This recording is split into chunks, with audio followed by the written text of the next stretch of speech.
Brought to you by Palvi Agrico. पालवी ॲग्रिको, भारताचा पहिला AI तंत्रज्ञानावर आधारित B2B आणि B2C ई-कॉमर्स प्लॅटफॉर्म. शेतीसाठी जे काही लागणार थेट तुमच्या बांधावर पोहोचणार, मोबाईलच्या एका क्लिकवर. तुम्ही कधी पासपोर्ट काढलाय किंवा पासपोर्टसाठी अर्ज केलाय? तुम्ही जर केला असेल तर तुम्हाला त्याची प्रोसिजर माहिती आहे. तुम्हाला अनेक डॉक्युमेंट सबमिट करावे लागतात. त्यानंतर पोलीस तुमच्या घरी येतात, तुमच्या पत्त्याची पडताळणी करतात. ती व्यक्ती तिथेच राहते का, ती व्यक्ती तीच आहे का, या सगळ्याची पडताळणी केल्यानंतर तुम्हाला तुमचा पासपोर्ट मिळतो. पण सामान्यांना वेगळा नियम आणि गुंडांना वेगळा नियम आहे का, असा प्रश्न पडतोय. आणि हा प्रश्न पडण्यामागचं कारण म्हणजे पुण्यातला गुंड असलेला निलेश घायावाळ खोटा पत्ता देऊन त्याने पासपोर्ट मिळवलाय आणि तो थेट आता या पासपोर्टच्या आधारे लंडनला पळून गेलाय. नेमकं हे प्रकरण काय आहे आणि निलेश घायावाळला पासपोर्ट कसा मिळाला हे सगळं समजावून घेणार आहोत.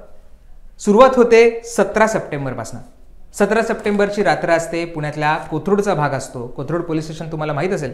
तिथनं एक रस्ता खालच्या आलीत जातो आणि तिथे काही तरुण हे गप्पा मारत उभे असतात. तिथे निलेश घायावाळ टोळीमधले काही लोक येतात. ते गाडीवर येत असतात, हॉर्न वाजवतात. जे गप्पा मारत असलेले तरुण आहेत ते त्यांना साईड देत नाहीत. त्याचा राग येतो आणि निलेश घायावाळ टोळीतले जे लोक आहेत, जे गुंड आहेत, ते थेट रिव्हॉल्वर काढतात आणि गोळीबार करतात. या गोळीबारामध्ये एक तरुण जखमी झालेला आहे. त्याच्यावर उपचार सुरू आहेत. पण यानंतर पोलीस या गुन्ह्याचा तपास करतात, गुन्हा दाखल करतात. मकोका अंतर्गत कारवाई केली जाते. गोळीबार करणाऱ्या आणि त्याच्या साथीदारांना अटक केली जाते. हे सगळे निलेश घायावाळ गँगचे असतात. निलेश घायावाळवर सुद्धा मकोका अंतर्गत कारवाई केली जाते. पण या सगळ्यांना अटक केलेली असताना सुद्धा निलेश घायावाळ मात्र काही सापडत नाही.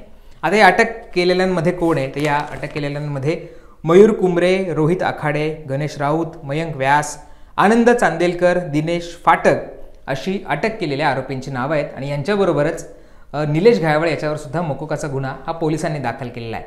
हा काही पहिला गुन्हा नाही आहे. याआधी सुद्धा निलेश घायावाळ अनेक मकोकाचे गुन्हे दाखल आहेत. टोळीचे हे असतील, एक्स्टॉर्शन असेल, मारहाण असेल, अशा अनेक प्रकारचे गंभीर स्वरूपाचे गुन्हे त्याच्यावर दाखल आहेत. जेव्हा पोलीस या गुन्ह्याचा तपास करत होते तेव्हा त्यांनी या आरोपींना तर अटक केली, पण निलेश घायावाळ त्यांना काही सापडला नाहीये. आणि आता पोलीस तपासातनं समोर आलेलं आहे की निलेश घायावाळ हा लंडनला पळून गेलाय आणि तिथून आता तो स्वित्झर्लंडला गेलाय आणि तिथे मजा करतोय. मग प्रश्न पडतो की निलेश घायावाळ भारत सोडून लंडनला गेला तरी कसा? मग सुरुवात होते निलेश घायावाळच्या पासपोर्टच्या तपासणीची. तेव्हा असं लक्षात येतं की निलेश घायावाळ याचा ॲड्रेस खूप चुकीचा असताना सुद्धा त्याला पासपोर्ट इश्यू झालाय आणि तोच पासपोर्ट घेऊन तो आता लंडनला पळालेला आहे. आता ही पासपोर्टची कहाणी काय आहे ती खूप इंटरेस्टिंग आहे. ती कहाणी सुरू होते 2019ला. 2019ला पुणे पोलिसांकडे निलेश घायावाळ तात्काळ पासपोर्ट मिळावा यासाठी अर्ज करतो. तो अर्ज करतो, त्याच्यामध्ये पत्ता असतो पूर्वीच्या अहमदनगरचा, म्हणजे आत्ताच्या अहिल्यानगरचा. पत्ता काय आहे? तर पत्ता आहे गौरी घुमट, आनंदी बाजार, माळवाडी रोड, अहमदनगर, माळीवाडा रोड, अहमदनगर. पूर्वीचं अहमदनगर, आत्ताचं अहिल्यानगर. हा पत्ता निलेश घायावाळ याने दिलेला असतो. हे त्यांनी अर्ज केल्यानंतर, पुण्यातल्या पासपोर्ट ऑफिसला त्याने अर्ज केल्यानंतर 23 डिसेंबर 2019ला त्याचा अर्ज हा अहिल्यानगर पोलिसांकडे जातो, म्हणजे अहमदनगर पोलिसांकडे जातो. अहमदनगरचे पोलीस त्या ॲड्रेसची पडताळणी करायला सुरुवात करतात. अहमदनगरचे पोलीस त्याने दिलेल्या पत्त्यावर जातात, तिथे पाहणी करतात. त्यावेळेस त्यांच्या असं लक्षात येतं की तिथे ही काही व्यक्ती नाही आहे, ती व्यक्ती तिथे राहत नाही आहे आणि म्हणून नॉट अवेलेबल म्हणजे उपलब्ध नाही असा शेरा त्या पासपोर्टवर मारला जातो किंवा त्या अर्जावर मारला जातो. हा पुन्हा जो पासपोर्ट आहे किंवा जो अर्ज आहे तो पुणे पासपोर्ट ऑफिसकडे येतो. असा शेरा दिलेला असतो. आता जेव्हा उपलब्ध नाही किंवा ती व्यक्ती त्या ॲड्रेसवर नाही असा शेरा मारला जातो त्यावेळेस तो निगेटिव्ह याच्यामध्ये जातो आणि पासपोर्ट इश्यू केला जात नाही. तरीसुद्धा निलेश घायावाळला, म्हणजे तो त्या ॲड्रेसवर उपलब्ध नसताना, तो ॲड्रेस खोटा असताना सुद्धा त्याला पासपोर्ट इश्यू केला जातो. आता हा पासपोर्ट केवळ इश्यू केला जात नाही. आता एका गुन्ह्यामध्ये, म्हणजे एका मकोकाच्याच एका गुन्ह्यामध्ये निलेश घायावाळला अटक केली जाते आणि त्यावेळेस जेव्हा त्याला अटक केली जाते त्यावेळेस न्यायालयाने सुद्धा म्हटलेलं असतं की निलेश घायावाळने त्याचा जो पासपोर्ट आहे तो पोलिसांना सबमिट करायचा आहे, पोलिसांनी तो जप्त करायचा आहे असं सांगितलेलं असताना सुद्धा निलेश घायावाळ काही पासपोर्ट सबमिट करत नाहीत आणि पोलीस तो काही जप्तसुद्धा करत नाहीत. हाच पासपोर्ट घेऊन आता या गुन्ह्यामध्ये निलेश घायावाळ फरार झालेला आहे आणि तो भारतात कुठेच लपलेला नाही आहे. तो थेट लंडनला गेला आहे आणि लंडनवरनं 90 दिवसांच्या विजावर तो आता स्वित्झर्लंडमध्ये. प्रश्न पडतो की पासपोर्ट खोटा असताना, ॲड्रेस खोटा असताना निलेश घायावाळला पासपोर्ट मिळाला तरी कसा? आणि तो मिळाला जेव्हा कोर्टाने सांगितलं होतं की तो सबमिट करून घ्या, तर त्यावेळेस तो सबमिट का करण्यात आला नाही किंवा पोलिसांनी जप्त का केला नाही? आणि म्हणून प्रश्न पडतो की आता निलेश घायावाळला पासपोर्ट मिळाला तरी कसा? अर्थात पोलिसांनी आता लुकआउट नोटीस जारी केलेली आहे, त्याला पकडायचे सगळे प्रयत्न सुरू आहेत.